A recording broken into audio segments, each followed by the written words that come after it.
Montana This Morning continues on Montana's News Leader.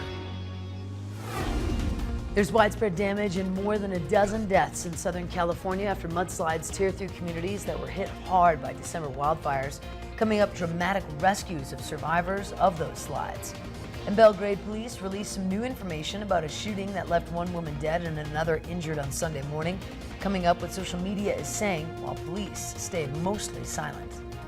Good morning. Welcome to your wintry Wednesday. Missy O'Malley with you here. Chet with our forecast. Chet, the fog turned into rain, turned into snow. Yeah, and that just turned into some really nasty driving conditions out there. Change required on Homestake Pass right now. They've closed part of US 87 out near Harlowton, Garneal, that direction because of blowing snow. You're going to see more of it. The state is covered in winter storm watch warnings or advisories. There's a winter storm watch for the northwest corner, a winter storm warning in effect for Billings, Lame Deer, Miles City out towards Lewistown, that direction until Wednesday or tonight.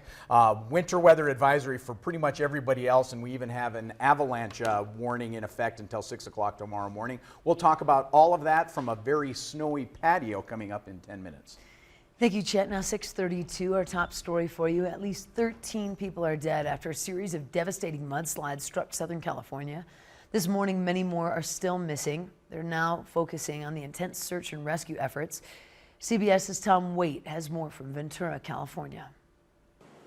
Rescue workers continue to pick through mud and debris as they look for survivors. As night fell, an unknown number of residents remained unaccounted for following Monday's mudslides. So loud, it was just constant roar. There have already been some dramatic rescues made involving people who'd been trapped in the muck for hours. It looked like a World War I battlefield.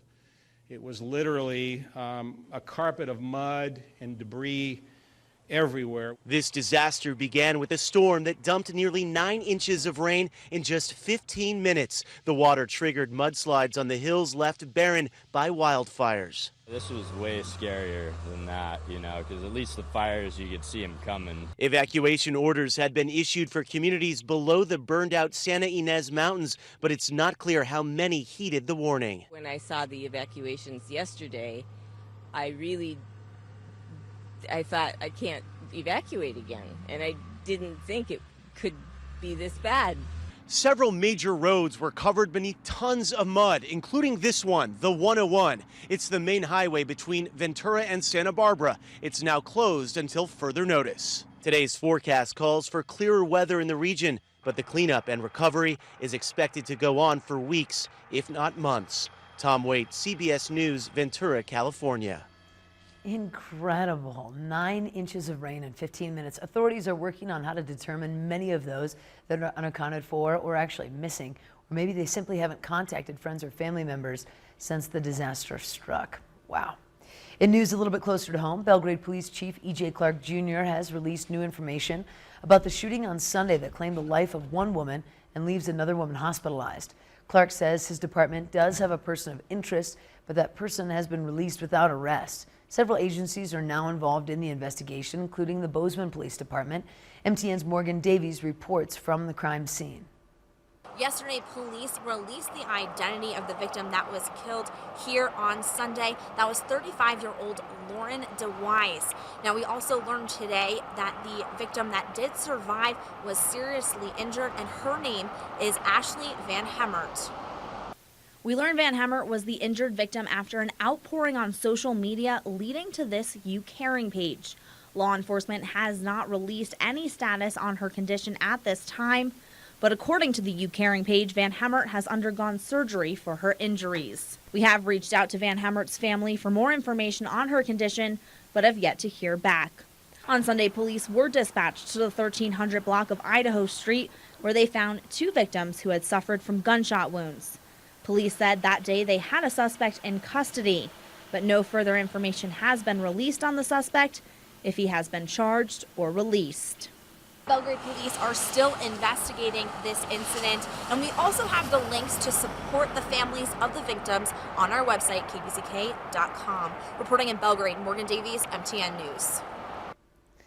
Thank you, Morgan. Such a sad story. Belgrade Police Chief E.J. Clark Jr. says he understands it might be upsetting to hear if the person of interest is not in custody, but he assures the public that the investigative team is doing all it can to obtain justice for those victims and their families. And a Bozeman man appeared in justice court on Tuesday on a felony DUI charge. 39-year-old Clifton Wells was arrested on Sunday after a Belgrade police officer allegedly found Wells in his vehicle parked in the middle of Jackrabbit Lane. According to the officer, Wells admitted to consuming alcohol before driving, and a flask and open beer cans were also spotted in the vehicle. Preliminary breath samples showed his alcohol level to be 0.283, more than 3 times the legal limit. Wells' criminal history revealed 5 prior DUI convictions. His bail was set at $5,000 with a mandatory sober link device. And Montana Senior Senator Jon Tester was among those taking part in Tuesday's unusual bipartisan meeting at the White House. The meeting included a frank discussion on the complicated immigration talks. Senator Tester's office described the discussion as a way to strengthen Montana's America's border security. The unusual setting allowed Democrats and Republicans alike to sit down face-to-face and exchange views on immigration. Senator Tester is the ranking member of the Senate Homeland Security Appropriations Subcommittee, which sets the funding levels for security and law enforcement among America's northern and southern borders. Afterwards, Tester said beyond asking for more money, the Trump administration has yet to come up with a long-term border security plan.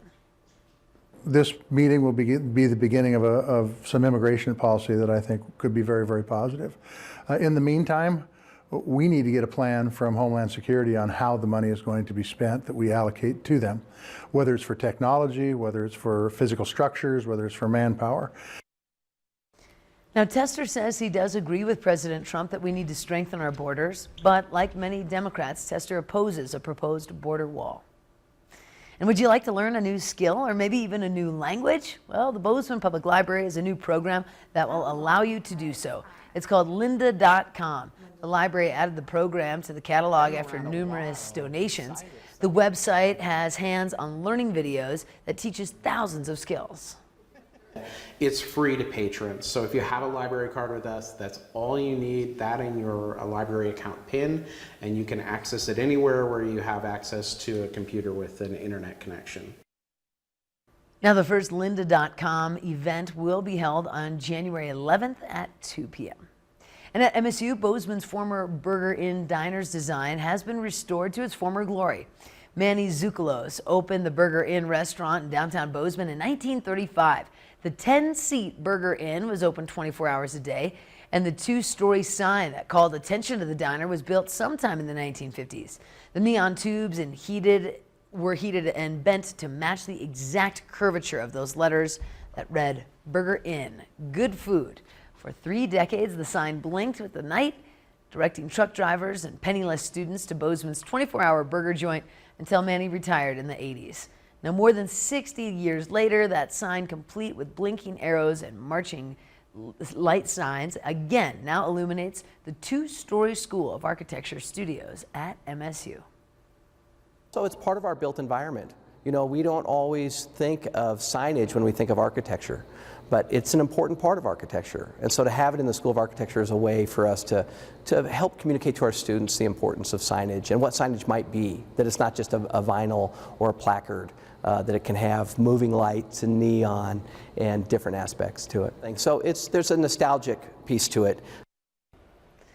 Now, we should also note that Manny's descendants came to the ceremony last month to see the sign that once hung on the old Burger Inn restaurant. That is so cool. We're so happy to have you with us here on your Wednesday morning. Up next, look out, the flu is out and about. Coming up next on Montana This Morning, what parts of the state and country are affected. But first, a little look at your headlines at 7 right here on CBS. Hey, good morning. We're excited to welcome John Dickerson as our new co-host on CBS This Morning. Plus ahead, we're in Santa Barbara County with the dramatic rescues from deadly mudslides. And early Facebook investor Roger McNamee is warning about what he says are the social media giant's harmful effects on society. He's going to be right here in Studio 57 with his ideas for a solution. We'll see you right at 7.